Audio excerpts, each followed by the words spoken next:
Saludos muy buenas, como la cumpleañera jajaja ya hablando en serio, wow.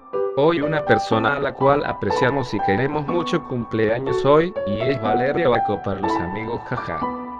19 años ya, 19 años de vida, 19 años. Que su hermosa madre la tuvo, y lleno de alegría y felicidad a su familia.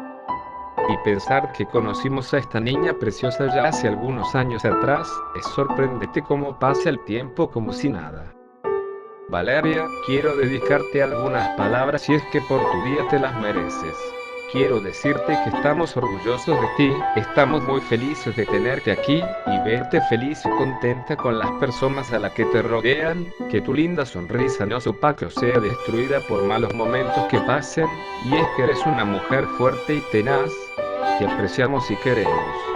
Y sabes, hay algunas cosas que Happy quería que te dijera, y es que está feliz de haberte conocido, que está orgulloso de ti, que le pone feliz verte feliz, que realmente te aprecia y quiere mucho, aun si en algunos momentos pareciera lo contrario, que siempre estará ahí en las buenas y en las malas.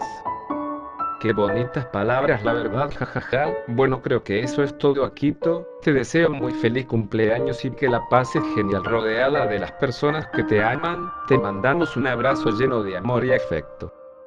Hay postdata. Happy dice que le debes $10, jajajajas. Naya, en serio, feliz cumpleaños. Te amamos. Estás tan bonita como pendeja o XDDDD.